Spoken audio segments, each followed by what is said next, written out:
On this episode of Nerd and Tie, we talk about the trailers for both Jurassic Park 4 and Star Wars Episode 7, Oscar Isaac's Apocalypse, Constantine's order might get cut short, Guillermo del Toro has written a Justice League Dark script, and Wonder Woman has a director with 2 X chromosomes, and we talk about Daisho Con.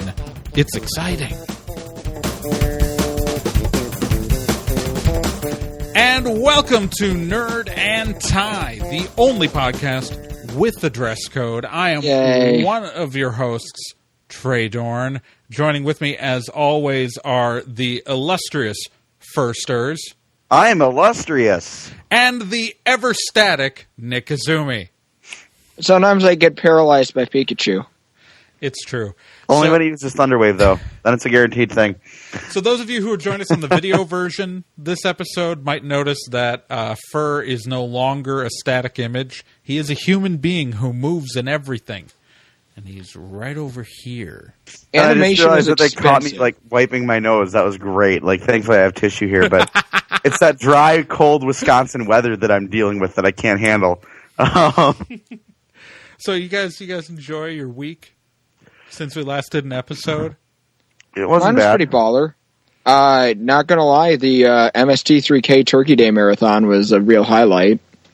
Yes. It was. No, I loved it. It was really cool to see Joel again, and the bots especially. I forgot how much I like Puma Man. That's one of my favorites. He flies like a moron. I still have that song stuck in my head right now. Don't we all fly like morons? Well, I'm sure we would. All right. Well, we should let's try to get the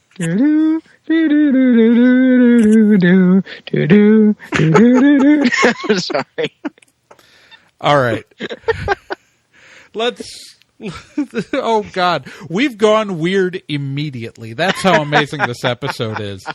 I can just blame it on the fact that we had the Packer game today. So there was obviously the Wisconsin tradition of drinking beer and eating cheese during that. So I'm in a good mood from that myself. I just have the Puma Man song stuck in my head. I did none of those things. Well, lots of amazing things though have happened over the last 2 weeks, and we're gonna talk about them because we're Nerd and Tie, and we are amazing, and it's what we do. Isn't that right? Yeah. Sure, why not? Let's go with that. Yeah. This episode, for those watching the live stream, I am not checking the chat room because I literally walked in from getting home from being out of town for 4 days and then had to set up for the show. So that laptop is closed.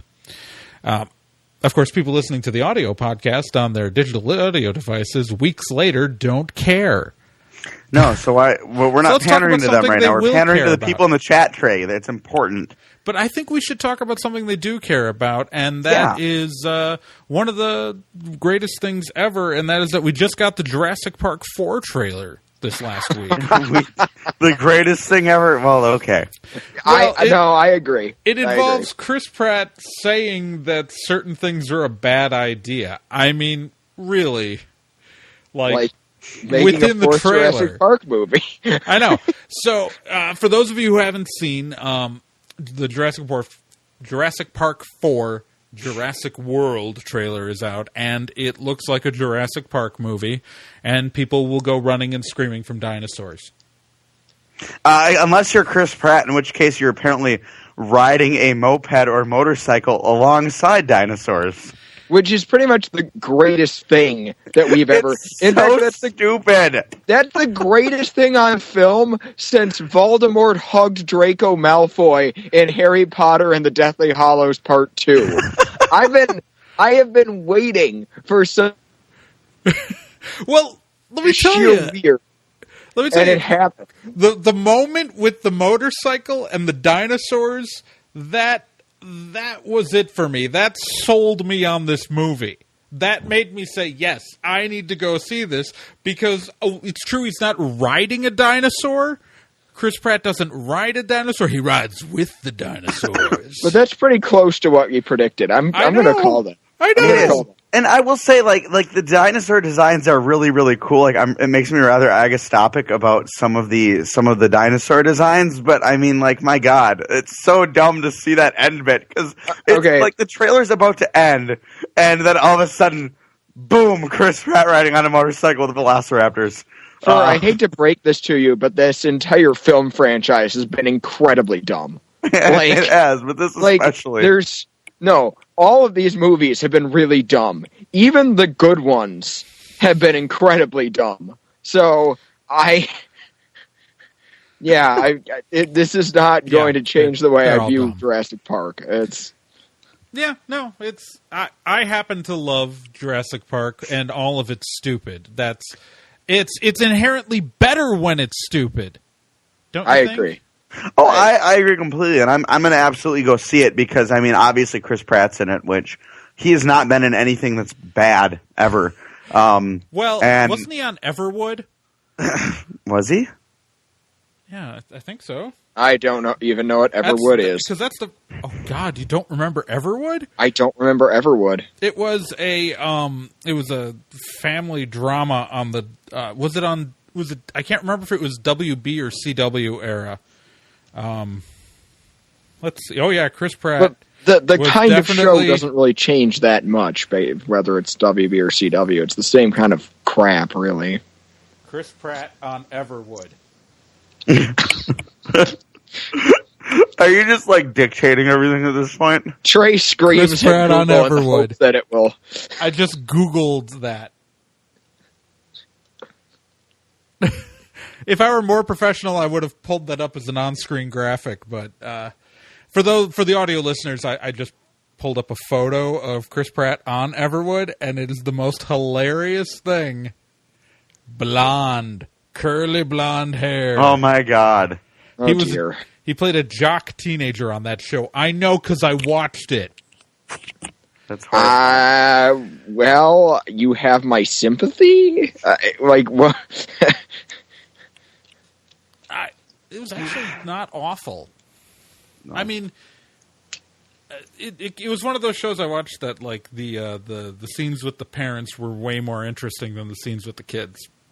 A lot like Evangelion that way. Oh. Well, the scenes with Shinji's mom are the best. Yeah, see? Exactly.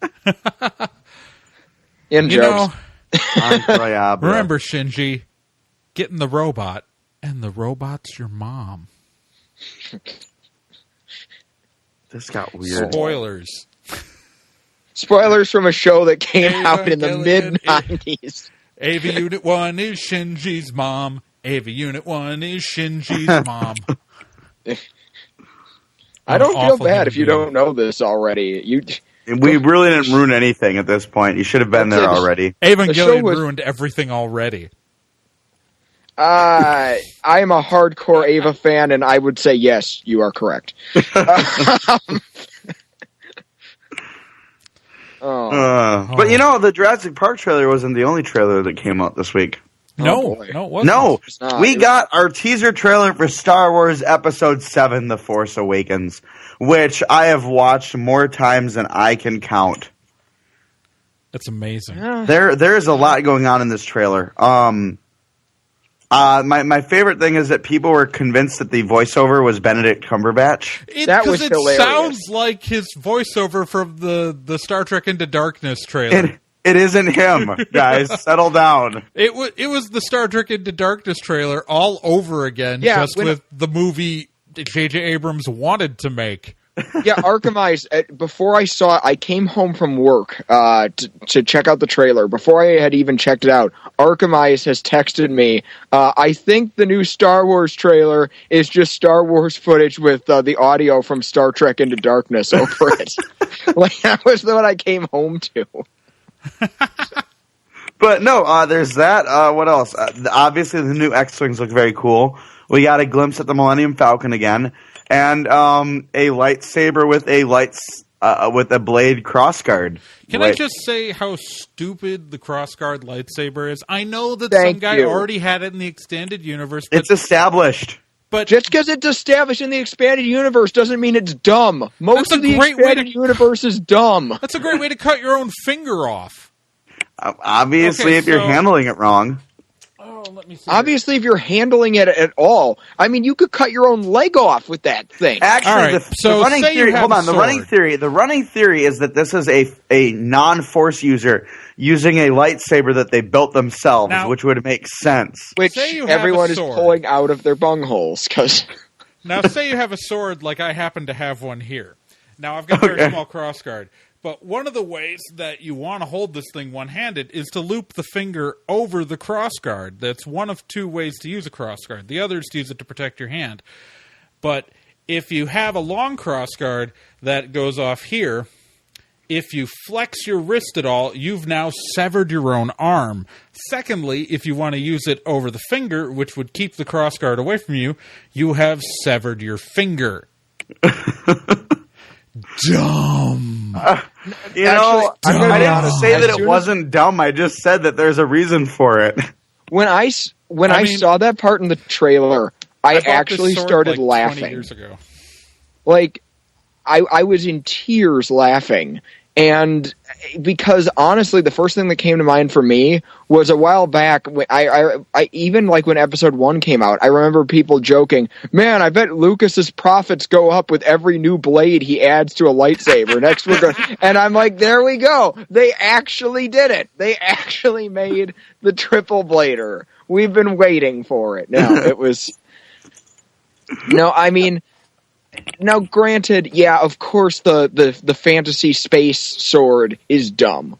Like, Well, yeah. but it doesn't change. I don't know. It doesn't change the fact that I'm going to have the biggest problem. It's a good thing that was in the trailer, because that way I can get that laugh out of my system, so that when I go and see this movie, I don't ruin some little kid's first experience with Star Wars because that one jackass behind him keeps laughing every time the bad guy takes his laser sword out. You don't want to be the rocket boots in someone else's story. I don't want to be someone else's rocket boots. Yeah, that's exactly it. That's stupid. I had a guy walk up to me at Daisho Con this year and go, "Rocket boots." Oh, did you hit them? You know, that didn't happen to me. That's I weird. know, but it's because, okay, so folks at home, there's a Rocket Boots story, which you should just go to Nick Izumi's YouTube channel and find it.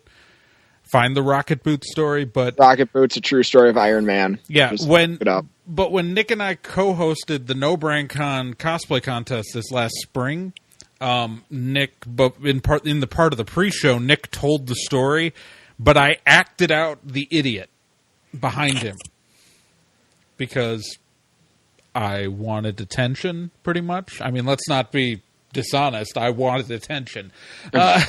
Jeez. The admission is there, finally. But that means, though, is I've kind of stolen the thunder of the story, as I was the guy yelling Rocket Boots. And I'm sorry, Nick. Now people are yelling it at me and not you. To be fair, we're mocking. I had the someone original guy yelling at me. That's all I got now. Nick, do you want me to yell Rocket Boots at you as you walk down a hallway someday? No, that's all right. I've already I had more than enough of it with the actual guy in the theater. But no, look that story up. It's good times. Hey, can I say one other thing about the trailer though that kind of weirded me out? The Star Wars trailer, yeah. Yeah. I did not think as far as new X-Wings go, I was excited to see X-Wings. I was excited to see TIE fighters, but the changes to them must have been extremely minute because I did not see that they were that different from the X-Wings that I already know and love. There are actually some. If you look at the profile with the cockpits are different. Okay. I mean, the cockpits are different. There's a couple other tweaks to it. It's all supposed to be subtle stuff because it's only supposed to be like a partial upgrade to the old design. Okay, I'm just curious from the perspective of like I mean, I know everyone hates the prequels, but the technological jump between episode 3 and 4 is so vast that it's weird that tech like the X-Wings and TIE fighters are still entirely recognizable to me. I do want to point out that the leaked design of the Stormtrooper helmet that, we saw the Stormtrooper helmet leaked out with an artist like who had seen it, drew it, and posted it to the internet. That appears to be dead on. No, that was really cool. Yeah. I'm okay. There is one other thing that bothered me. Some of the shots of the actors, maybe they'll fix it up in like post, but some of the shots of the actors to me looked really awkwardly like filmed, like almost more like a fan film than an actual. Yeah, like, when we get to see what's his name as a stormtrooper right away, I thought that was a really weird shot. Yeah, really? Because I thought that looked good. No, when I saw that, it looked like it was really amateurishly shot. That was the feeling I got from that. I'm like, oh, that's weird. I thought it was a fake trailer when that came up for me. But I guess I didn't get that at all. Like, I mean, the getting up right away was supposed to. I think you have to think of that shot as how it'll play in the context of the film. That you're getting an establishing shot, and they kind of did that in the trailer, where you're getting the feel of an establishing shot on what probably is Tatooine. Because it's Star Wars and everything has to go to the same backwater planet as many times as possible. But, I think it's supposed to be, it's a very J.J. Abrams camera shot to do the establishing shot and have the guy pop up into it. That's very J.J. Abrams. So, I guess it didn't feel like a fan film to me. It felt like J.J. Abrams to me. And so I guess. I don't know. That to me it just looked weird. I thought it was funny. Hey, someone had to awaken in that trailer. Someone had to awaken. Sadly. That's all I got. No, it's exciting. That lightsaber is still the funniest thing in the history of. That lightsaber is stupid. The best thing. I cannot. I need to keep watching that trailer just so I can stop laughing at that damn lightsaber. Incidentally, though, everyone, if on the odd chance that you listen to our show and you don't look for goofy image macros, look at the great image macros that have popped up because of that lightsaber. They're all hilarious. I love the one where people keep adding. Like my favorite one is the chainsaw lightsaber that somebody made. I don't know, the Swiss Army lightsaber, where just like little gadgets are popping out of the main blade. That's amazing. What I love is actually there's an old piece of fan art with like Jesus as a Jedi where he has a lightsaber cross. And they Photoshop that into the background because it's like the inverse of the other guy's lightsaber. That's a good one. Okay. But we got those two trailers. They're very cool. Yes. So. Okay. Nick? No, I was going to say, the one other thing that I wanted to add there was another story of Mom Izumi, the same Mom Izumi who asked which one was Nerd and which one was Ty. She was talking to her friend about the trailer, and my maniacal laughter, and she's like, yeah, the Sith Lord and his silly lightsaber. And my mom's friend was like, how do you know it's a Sith Lord? Really accusatory. What? Who else? I mean, and I'm it's like, a and red I'm in the lightsaber. corner like, no one else wears black and has red laser swords. Every other character who has ever used a red lightsaber has been a Sith Lord. Only one other character has worn all black, and that's Luke. But that's another red lightsaber. That's another weird story of Mom Izumi. That's. I mean, it's true. It might not be a Force user. It might be something ridiculous. But when someone's giving a narration about the Force Awakening, and then they pull out a red lightsaber, Sith Lord, not necessarily true, but probable. Yeah, we'll see. Suppose, should we move forward into the land of yes, comrade. Nerds and ties? All right.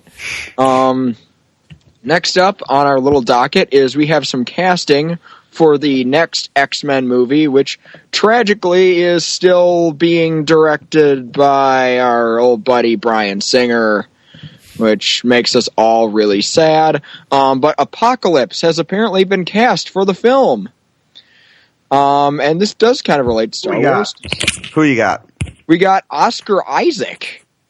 Who is also in Star Wars Episode 7, conveniently enough. So there's a segue.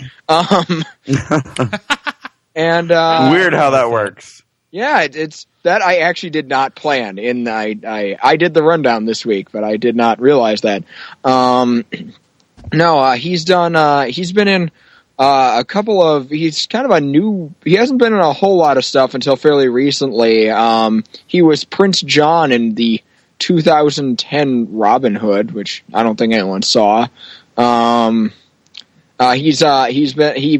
think most people know him as Llewyn Davis from Inside Llewyn Davis. I know nothing about this guy, or even how to pronounce Llewyn Davis. Yeah, see, that's how much I know. I mean, he got nominated for a Golden Globe for that thing. Well, then he clearly knows what he's doing. So and we can all rest easy knowing that Fox did not cast a white guy to play an Egyptian. No, they did a good job with that. That was impressive. I mean, sure, he's a different flavor of brown, but yeah, but in a world where we have an entire movie about Egyptians where it's all white people, can we just be happy that this one Egyptian isn't a white dude?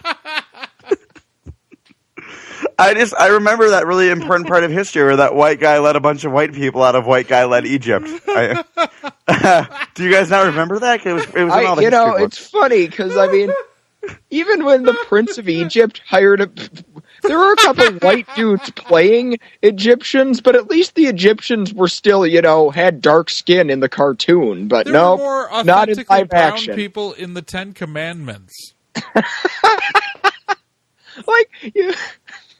Not to get too sidetracked, but you look at pictures from Ridley Scott's Exodus, and I thought it was like bad cosplay. Why are all these white people dressed as Egyptians? The dumbest. So yeah, so maybe that's worth something. We don't have a white guy as an Egyptian. He's a very good actor. Will he be able to menace our crew of X-Men and maybe provide the kind of thing that will make the X-Men want to join up with Magneto only for him to betray them in the third act? Probably.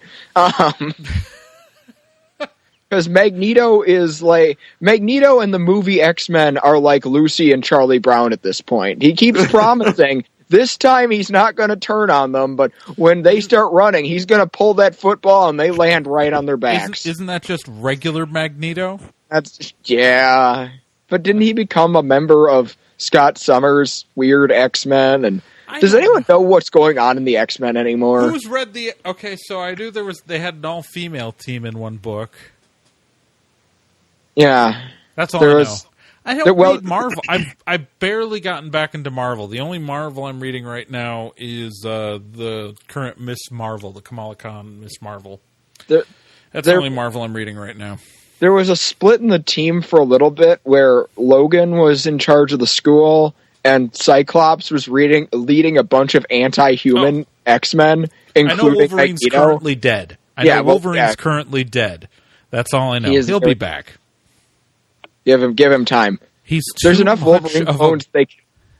You don't kill Wolverine. Killing Wolverine is like killing Superman. You know he's going to be back because he cashes the checks, man. But there's enough Wolverine clones and children at this point that they could literally just redo the death and return of Superman. That's the best. I know. So we got X-23, we got Daken, we got we could bring in back Albert, Cyborg Wolverine. Yeah. I mean, there's literally a Cyborg Wolverine. So.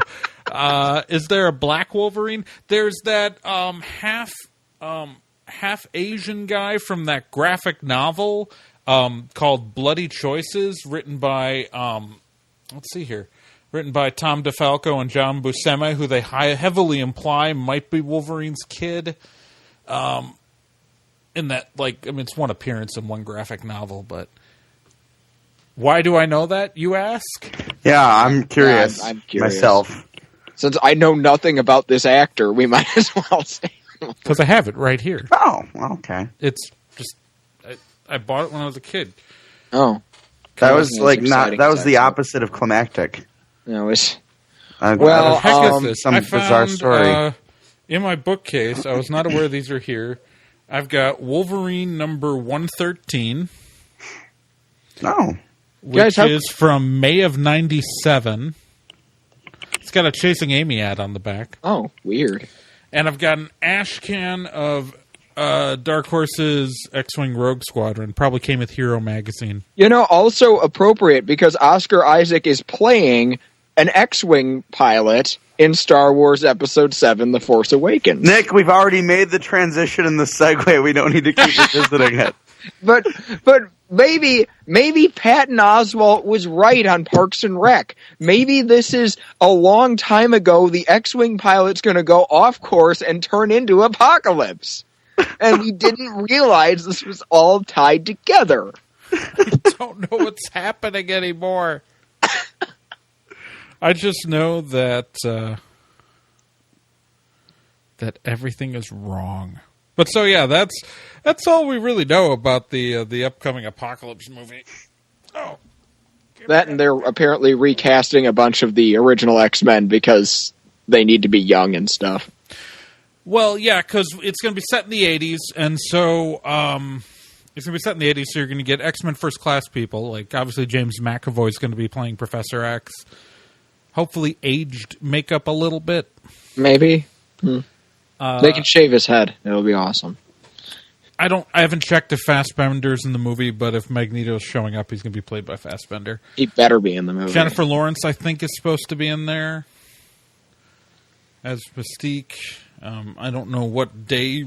Like, it's so hard with these people who've been played by multiple actors to figure out when exactly you're supposed to, when they were supposed to switch to looking. I guess Mystique, it doesn't really matter, because, you know, you can justify any appearance on her in any movie at any point in time.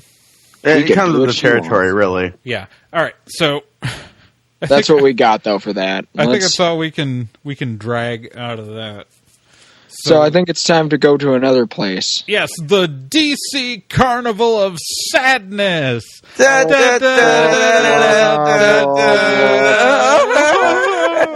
God. All right, so... No, Mommy, don't make me go back there.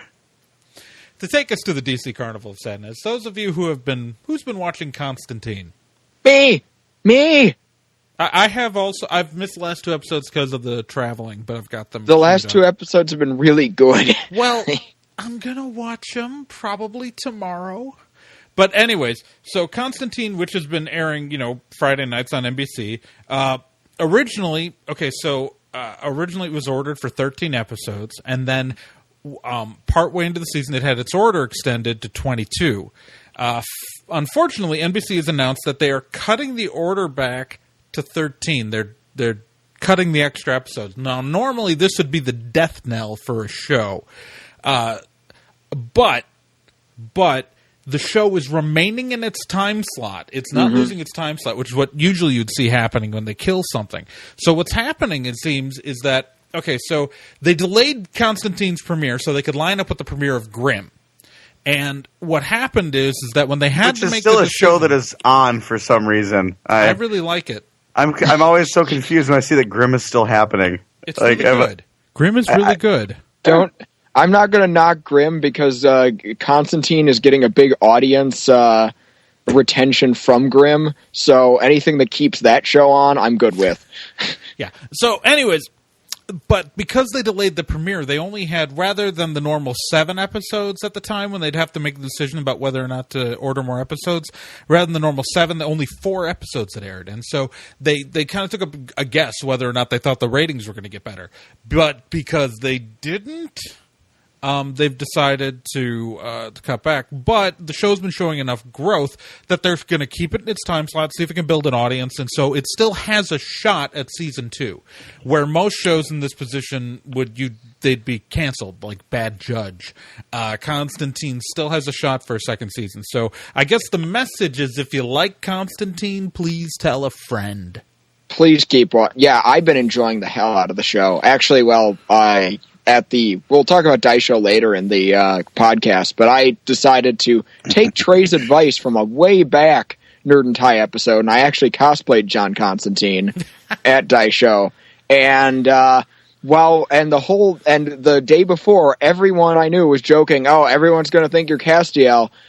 Most of the people I ran into knew exactly who I was. The cigarette helped. The cigarette did help, but I mean, clearly it's starting to build a base. If you enjoy the whole supernatural detective genre thing, check it out. It's really cool. The production values are fantastic. The acting is great. Yeah, I think I'm only actually one episode behind because I didn't watch it this week because I was in Milwaukee and not at home. What I love about that show, again, is Constantine can have a cigarette in his mouth that has smoke coming off of it, but he can't inhale from it. Like, that's how ridiculous this line is with Constantine smoking. Like, he can literally have it in his mouth lit and be talking, but you can never see him inhale or exhale smoke. I'm sad. I just found out about one of the promos NBC did do for the show, and I only found out about it recently. Apparently, if you call the number on his business card, and I tested this, it works, you are taken to his answering machine. Oh, wait. So, what's the phone number? Ah, crud. I left my phone upstairs. I actually had it pulled up. It's a 404 number. All right, so let's see if I can find it. But it's worth checking out. Like, the current message, he just tells you, he's just kind of rude if you called the wrong number. Apparently the earlier message, he said something to the effect of, you've reached John Constantine. If you're looking for Alec Holland, check the bloody swamp. And Alec Holland is Swamp Thing, so that's kind of a nice, that's kind of a great little shout out. Fingers crossed that my favorite Muckman might show up, but yeah. All right, so I'm going to call it. Okay, let's call it. Yeah, it's great. I tested it just a couple now. hours ago, actually. Hi, this is John Constantine. If you feel you've reached this message in error, then sod off, you lucky bastard.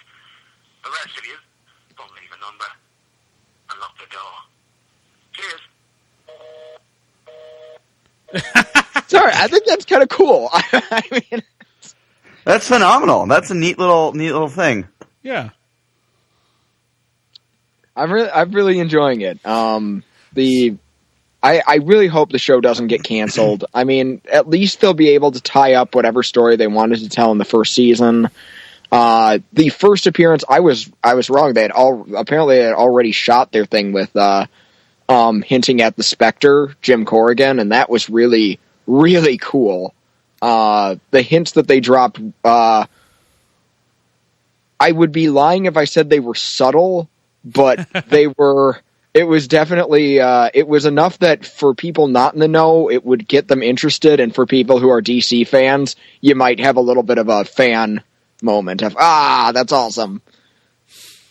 Yeah, I just want to say my favorite story, just to go back to your cosplay, is, I don't remember if I've said this on an episode before, but I have to say it again, even if I've said it before. I have this friend Worm, it's unimportant who he is, but he just recently finally started watching Supernatural. Yep. Yeah, and when he finally got to the Castiel seasons, he posted to Facebook what is one of my favorite lines, which was, all of these years I thought people were cosplaying Constantine at conventions. He was so disappointed. It was hilarious. I really do want this show to go somewhere. It's really good. I agree. I like it. It's actually something David S. Goyer's attached to that isn't terrible. How'd that happen? Yeah, I don't know. It's even the weirder part. It's a David S. Goyer adaptation that's actually true to the comic it's based on. That's even what? I'm guessing it's the other writer's fault. That's what I'm going to say. There's my guess right now. Well, isn't David S. Goyer just really great at showing up and kind of like lending his name to something and other people doing the legwork? Yeah, well, apparently he co-wrote the pilot episode, but yeah, I kind of get that feeling that his name was on it for recognition, and yeah, it's probably it. He can stay far away from it as far as I'm concerned. If he helped to get the show off the ground, that's fine. Now go away. No. Yeah. So speaking of John Constantine. Guys, speaking of like Constantine, and then we talk about the DC Carnival of Sadness. Now we're entering the DC Carnival of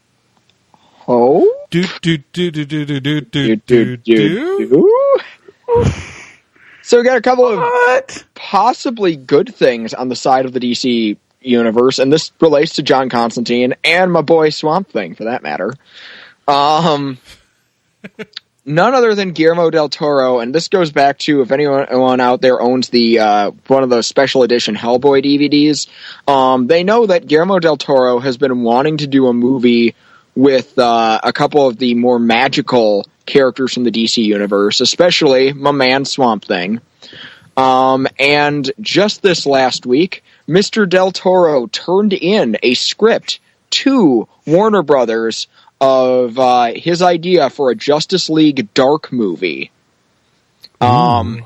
He's tentatively calling it Dark Universe, but this would be a movie featuring the aforementioned John Constantine, Nick's favorite superhero of the DC universe, Swamp Thing, Zatanna, and maybe even Deadman. So got some really get into those dark characters, those magic-using DC characters. And on top of that, Guillermo freaking del Toro.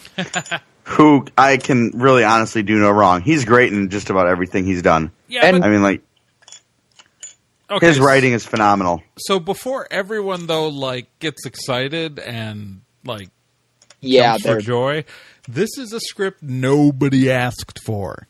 This is also true. It wasn't on DC's lineup, so that doesn't mean that it's probably not going to happen. And Guillermo del Toro doesn't really have time to direct something like this anytime soon.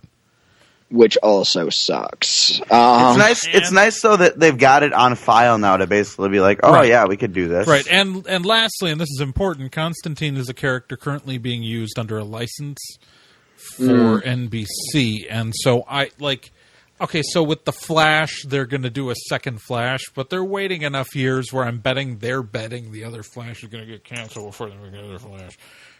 Because I like The Flash, but I hope they're wrong. But that's my money on, like, that bet. But so I don't but The Flash is a big enough, like, historical character where I think they're willing to take the chance of having two competing versions at the same time. Like, but Constantine is a character that the majority of people turning in Constantine might not even be aware he's from the comics. Mm-hmm. They're just watching an urban fantasy drama. Of the characters people might have heard of, like, if this were the 90s, people might know Swamp Thing. No one knows him anymore. Right. No one knows Deadman. The closest one to a character people might have heard of is probably Zatanna, if only because she's a mainstay of the animated universe. Yeah. And even then, she's the C-lister among the D-listers here. Yeah. I mean... Well, and so that's why I find this unlikely to go anywhere beyond something nice to sit on a shelf. Because I don't think that Warner Brothers is going to want to create a second John Constantine that doesn't link back to the other John Constantine while they're still trying to build that brand. You could do that with the Flash and the Green Arrow because people accept these as comic book characters, but Constantine is viewed as a TV character, I'm betting, by most audience members. It would be you see, the desperate hope that I have that would be impossible would be if they worked out a deal to get Matt Ryan from Constantine in the movie, but that of course wouldn't happen. That's too much to ask for. Well, and also you'd have to coordinate with the writers of the show. Mm-hmm. And making sure that whatever Guillermo del Toro is compatible with the idea of magic as portrayed in Constantine the series. Also true. So much work. Well, if nothing else, I can at least still hope that maybe Swamp Thing will... Maybe it wasn't just a shout-out on the dumb... Of course, they can always tie it into the Keanu Reeves version of Constantine. Yeah, but no one wants that. No one likes that movie. Keanu Reeves wants that. Oh, come on. Keanu Reeves is better. Keanu Reeves needs to go continue doing what he's doing, which Bill and Ted 3? Or I was going to say disappearing and then coming back with really cool independently produced action movies like The Man of Tai Chi, because that was awesome. I hadn't seen that. Just saying. Check out The Man of Tai Chi. I think that's on Netflix. Oh, we should drive this truck forward, my friends. Let's drive. What do we know for sure is happening in this DC Carnival of Hope? Well, we do know that we have a director for the Wonder Woman movie. Yes. Yeah, and that director is Michelle MacLaren. Now, for those of you who are wondering who Michelle MacLaren is, she hasn't done any film movies. Well, however, she's done a whole bunch of stuff for TV. Namely, she's an Emmy-winning writer and director for several TV shows, including Breaking Bad, The Walking Dead, Game of Thrones. She did some stuff on The X-Files years ago. So nothing good on there. Nothing that would make her well suited for something more wonderful. Well, this is exciting. Nick, she was co-executive producer on Harsh Realm. Oh, pardon me. So, something I've heard of at least. But no, they confirmed that she has been chosen to direct the Wonder Woman solo movie, which is due out in 2017. So this is not the first time a TV person has made a direct jump into into film, especially in the superhero realm. Alan Taylor, who was big on Game of Thrones, and Community's Anthony and Joe Russo, the Russo brothers, doing Captain America: The Winter Soldier. So there's a good precedent being set for TV directors and producers jumping to cinema. So we even said that, like in a previous episode, we were talking about how these TV producers tend to be better at this multi-character movie franchise thing because they're more used to those limitations. Yeah, I think they're better. They're used to tying things together a little bit more. Mm-hmm. Yeah, and they're used to working with other writers and directors. We still don't know who's writing Wonder Woman. No, that's a mystery. Not yet. Could be anyone. Maybe we're writing it. We might be. I don't know. Scene opens. Hippotla is kicking a ball of clay down a hill as a nod to her Golden Age origin of Wonder Woman. She's visibly pregnant with Diana. Zeus lands and says, "Hey, baby." Thus begins the worst Wonder Woman film I could ever write. Meanwhile, do not Ares, hire us, Warner Brothers. The entire thing awful. is just Diana going through preschool. I don't understand. Yes! My movie would have Ares played by Christopher Walken. Still played by Gal Gadot. Still, just like her, like in a room full of preschoolers, going to preschool. Come on, Ares is played by Christopher Walken. Make it happen. Ares is played as a nod to the old Hercules and Xena show by Kevin Smith, being the director Kevin Smith, not the deceased actor who played him in those shows. But they shaved Kevin Smith's beard exactly like the actor who played Ares on Xena and Hercules.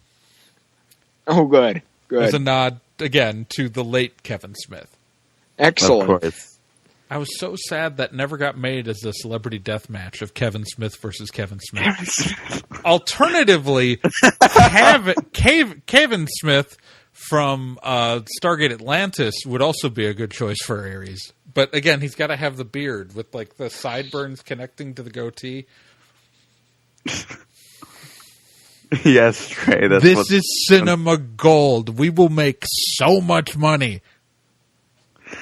So, but no, that's exciting. Michelle MacLaren directing Wonder Woman in 2017. So, I'm good with this. Like real talk, I'm really good with this. Yeah, I'm excited. They got a female director for this movie. Woman director. Okay. When we keep saying female, it just starts sounding really weird. It makes you sound creepy.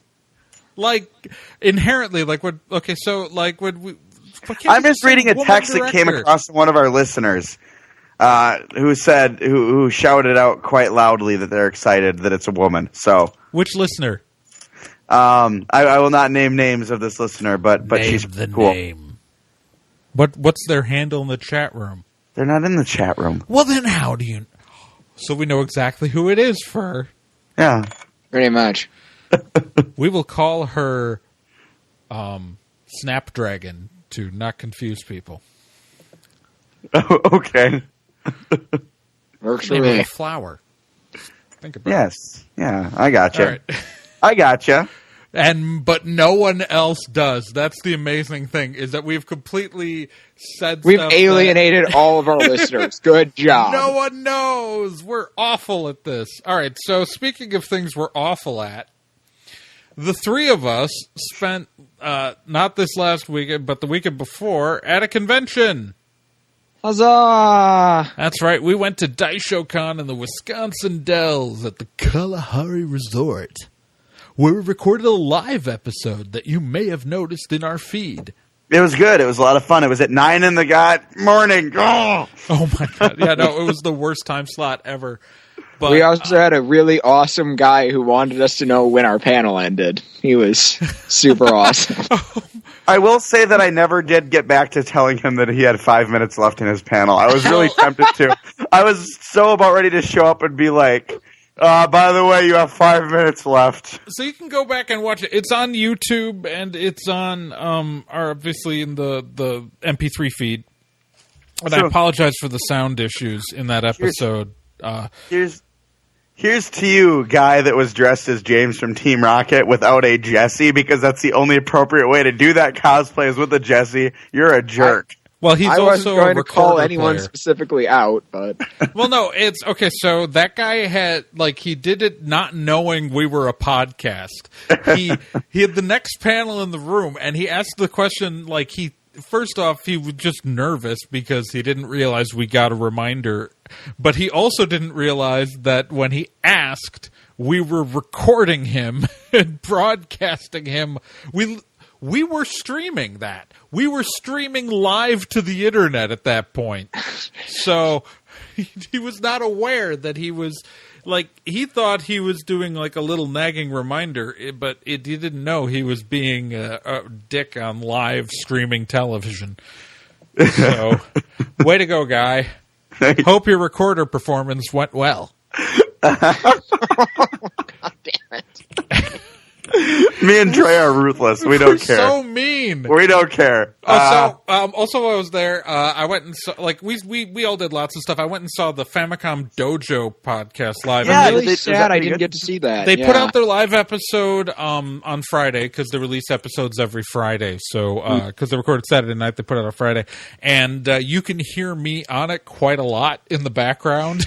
Of course we can. I'm in the front row. I'm not the only person. You see, the problem is that Sean makes the mistake of not telling us to shut up. So it kind of encouraged both myself and Phil Bond, who regularly does guest appearances on Famicom Dojo stuff, to pipe in.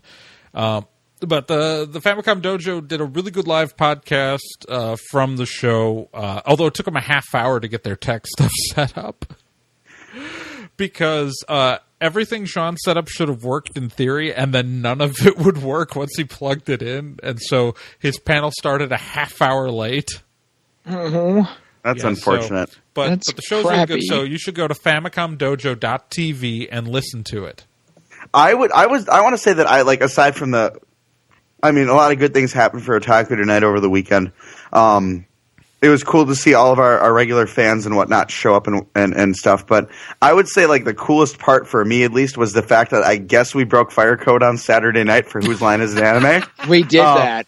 That was during the Famicom Dojo. During the Famicom Dojo panel, which is why we weren't there. But I remember there was a point where one of the con directors came into the room, came up to me and said, "Fur, you need to let us know when to stop letting people in." And at this point, the room was already standing room only. People were looking for spots along the wall to stand. And I look around and I'm like, cool, keep letting people in. They want to see it, they're going to see it. But, all of the Otaku Tonight panels were well attended. People were lined up to see them. The actual talk show itself went really well. Our stand-up show on Friday night was probably one of the best we've ever done. It was the most vulgar thing I have ever done. And it was the most glorious thing you've ever done, Nick. And then our movie riff, we had Crow T Robot in the audience. Yeah, we had Crow T Robot. It was pretty amazing. Came to see us riff a movie, which was neat. Unexpected, but yeah, that went well. I didn't have any individual panels, but it was interesting having a Daisho Con where I didn't have responsibilities. Because every other year I'm on staff. Yeah. So this year I was just going around dicking around, having fun. Like I said, my John Constantine cosplay was incredibly well received. I'm blown away by how well it was received, actually. And then, because Raina and I did our theme was dysfunctional couples. I don't think we planned it that way, but it ended up happening that way. So there was John Constantine and Satana was a thing. And then also the day before that was Otacon and Sniper Wolf from Metal Gear Solid 1. So anyone who's played that game knows how that ended up. I only did one cosplay, and that was with Amy Quinlan. That was awesome, by the way. We were Isaac and Miria from Bakano when they were dressed up in the cowboy uniforms or the cowboy outfits when they're on the train. But on Saturday I sort of got to play I got this Shadow as my girlfriend played, or she was Daenerys Targaryen in the Karth dress. From Game of Thrones, and that was pretty cool for people to have people be like, "Oh, we need to take your picture." That was kind of neat. So it was a good time. That's pretty cool. Yeah. So let's see if I can find it. I would say all in all, Daisho Con was an excellent weekend, and I'm excited for next year. I know they hit over 3,000 attendance this year. That's really cool. That's really high five worthy. That was really cool. The only cosplay I did break out my my Bobby cosplay for Friday, randomly, which is just you wearing a hat, essentially. Yeah. Hey, to be fair, I also have a flask, and I make sure I wear a particular shirt and a particular flannel because they match an outfit he wore on the show once. And I might have bought a flannel for that, but it's one that I wear normally, anyways. But my wife. Yes, did a great cosplay. Cosplay. She did Tom Riddle from the My Immortal web series. It was amazing. I didn't even recognize her at first. I thought she was just somebody talking to you at your table, and I wasn't going to interrupt. And then I'm like, wait, that's Krista. And of course, there are great things like what it looks like when I put that wig on. But it's that was my favorite thing. Also, some random person had a Pikachu car. You know, I know where that originally came from, weirdly enough. I don't know who owns it now, but the guy who used to own that car was a friend of mine who worked at that same Boy Scout camp I've mentioned before that I did. And he travels around the Midwest promoting renewable energy.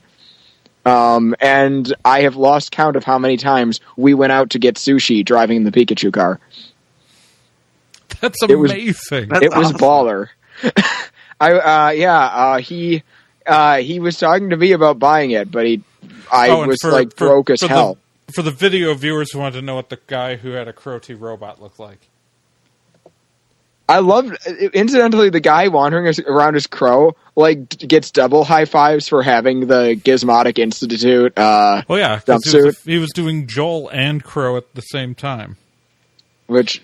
I do want to say the pre-reg It was a fully functional. It was a functional puppet too. Mm-hmm. This is the only show I've been to where the reg line was almost non-existent, and the pre-reg line was, literally down the hall and went around and on forever. And it was just amazingly long. Pre-reg. I know. I didn't pre-reg, and I got to walk right up, and I got my badge within seconds. And I had a few friends who pre-regged, and I got my badge, and I'm like, oh, I'm just going to go back to the room. Guys, find me when you're done. Well, it's artists had. I was in the artist alley, and artists have to pick up their badges from pre-reg, and there was probably a line of 10 people when I did, because I went really early because I wanted to get my table set up. And I was like, man, this is an impossibly long line for picking up an artist badge. And then as my table was right near the pre-reg line, I got to watch the line grow into this behemoth thing, and I was like, nope, not complaining about how long I waited anymore. Yeah. Wow. That was a lot of people, man. It was a big ass con.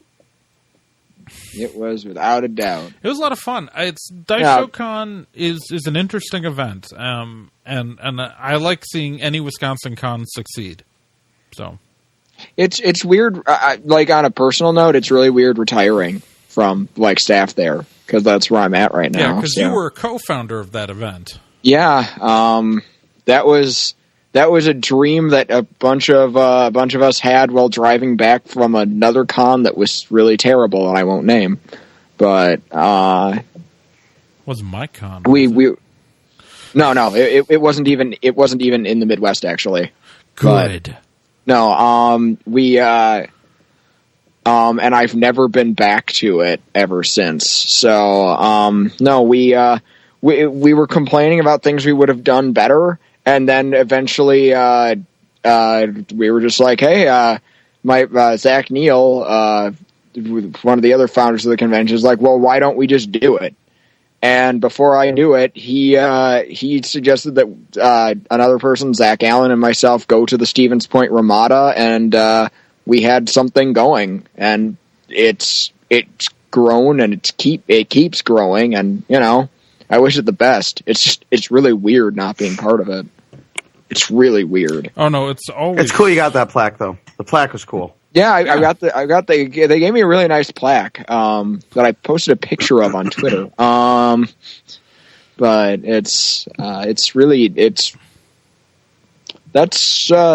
close to 8 years of my life now, so it's an interesting transition.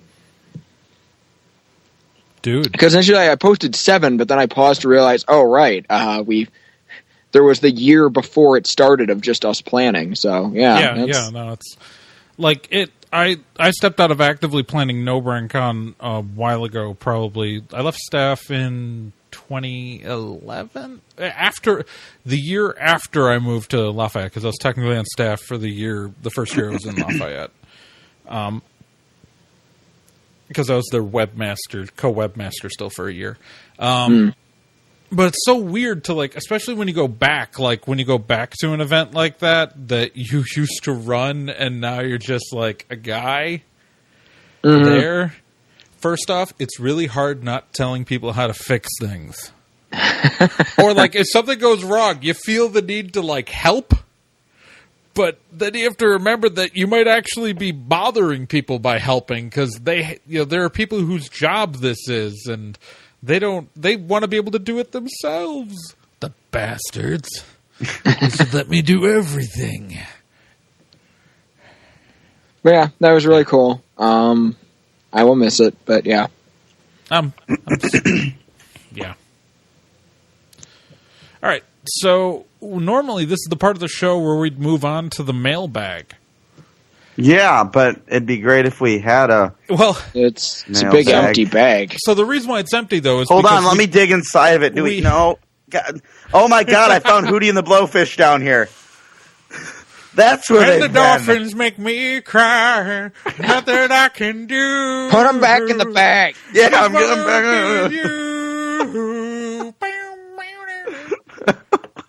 Okay, so the reason why we don't have any mail is because last we did the Mandy special. from the West Wing, what? What are you doing in there? Did President Bartlett get shot? A lot of people aren't going to get that joke, but just look up Chuck Cunningham syndrome on TV tropes and find the West Wing entry. So, anyways... To explain why we don't have an email this episode is because we did our listener feedback special at Daisho Con, and so we kind of emptied out the mailbag that normally would be stuff that would have ended up in this episode. But so yeah, we're gonna say it was on purpose.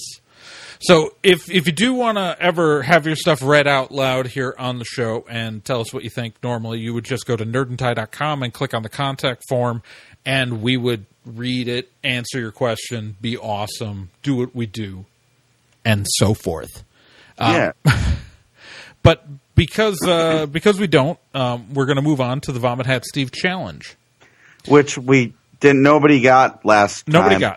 Nobody got. So good because I have located the book. Oh, you did find it finally. It. See, for the folks listening home, Trae couldn't remember it during the pre-show. Well, nobody guessed it though, so it was okay. But anyways, so I found it, but to explain what the Vomit Hat Steve Challenge is every episode I read out a portion of a book. Just one or two lines, and what the challenge is to you is to guess what book it is I've read from. And to guess, you would go to nerdandtie.com, click on the contact form, fill it out, and say this is the title and author of the book you read. If you guess correctly, you get included in our growing Hall of Awesome. And Hall of Awesome benefits are as follows. You get your name read every episode, and your name is listed on the website, and there is no third thing. That is all you get. So, these are the current members of the Hall of Awesome in order of acceptance. Archimize, Zero, Reina Innocenti, Cheesy McDamn, Krista, Slithery D, Shameless Otaku, The Random Ramblings Man, Corfan, Capito, and Chris Graham. These people are all awesome.